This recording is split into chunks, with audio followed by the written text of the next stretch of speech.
कभी कभी हो जाता है, प्रशासन जनता के पास नहीं रहता, संवेदनशील नहीं रहता, लोकाभिमुख नहीं रहता, उनकी जनता की अवस्थाओं को ध्यान में रखकर नीतियां नहीं बनती तो असंतोष रहता है। परंतु उस असंतोष को इस प्रकार व्यक्त होना, ये किसी के लाभ की बात नहीं है। अभी अभी प्रमुख अतिथि महोदय ने कहा, 25 नवंबर के भाषण की याद की, उसमें इस प्रकार के जो आंदोलन है जिसमें इतनी सारी हिंसा और विनाश होता है, डॉक्टर अंबेडकर साहब ने उसको ग्रामर ऑफ अनार्की कहा है। प्रजातांत्रिक मार्गों से भी परिवर्तन आता है, ऐसे हिंसक मार्गों से परिवर्तन नहीं आता है। एक उथल पुथल हो जाती है लेकिन स्थिति यथावत रहती है।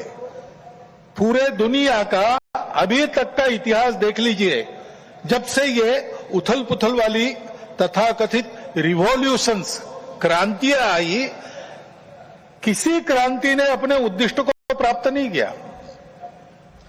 राजा के खिलाफ फ्रांस की राज्य क्रांति हुई, उसका परिणाम क्या हुआ?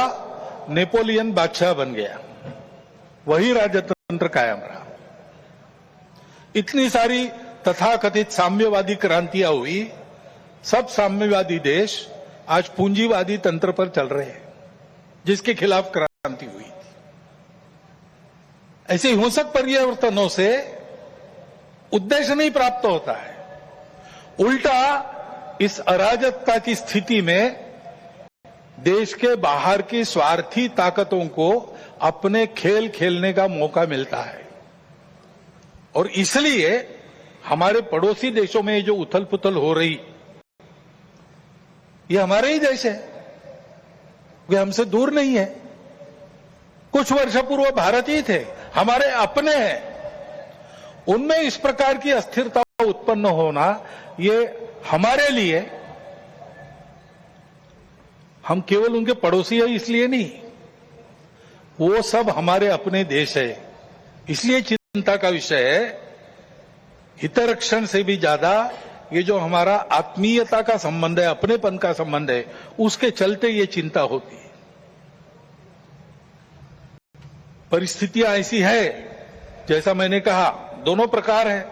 सुखदायक रूप बहुत दिखता है, सुख सुविधा बढ़ी, मनुष्य के ज्ञान की, विज्ञान की प्रगति हुई, व्यवस्थाएं आरामदायक बनी, राष्ट्र पास आए, माध्यमों के जरिए भी और आर्थिक लेन देन के जरिए भी।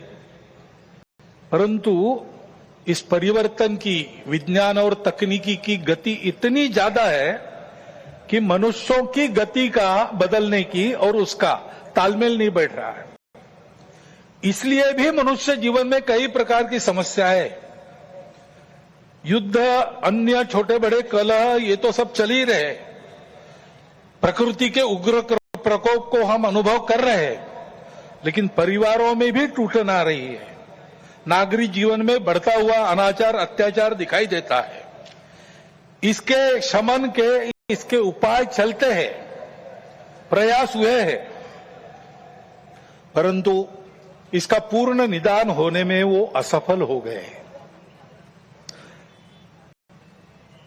और उसके ऊपर अस्वस्थता, कलह, हिंसा को बढ़ाते हुए विश्व में सब प्रकार की परंपरा, मांगल्य, संस्कृति, श्रद्धा, इसका संपूर्ण विनाश ही आगे परिवर्तन लाएगा।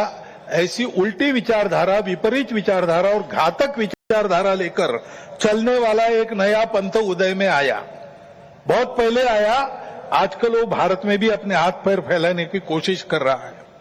सभी देशों में उसके कारण जो समाज जीवन की अस्त व्यस्त अवस्था हुई है और एक तरह से अराजकता की ओर सारा समाज बढ़ रहा है, ऐसी संभावना दिखती है, उसका अनुभव सब देशों में हो रहा है।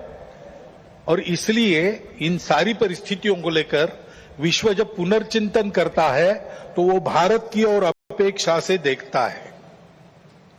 भारत इसका कोई उपाय निकाले, ऐसे विश्व में भी अपेक्षा है। और सौभाग्य से भारत में एक आशा की किरण ये दिखाई देती है कि नई पीढ़ी में देशभक्ति की भावना, अपने संस्कृति के प्रति आस्था और विश्वास का प्रमाण निरंतर बढ़ा है। संघ के स्वयंसेवकों सहित समाज के व्यक्ति और समाज की संस्थाएं अभावग्रस्त वर्गों की निस्वार्थ सेवा करने के लिए अधिकाधिक आगे आ रहे हैं। समाज स्वयं को सक्षम अनुभव करता है और इसलिए कई बातों में सरकार के पहले पहल करके अपने सामने की समस्याओं का खुद ही निदान करने में यशस्वी हो रहा है। यह भी एक अच्छा लक्षण है और इसलिए ऐसे सब कार्यों में समाज का सहयोग संघ भी अनुभव करता है, अन्य ऐसे काम करने वाले संगठन और व्यक्ति भी अनुभव करते हैं।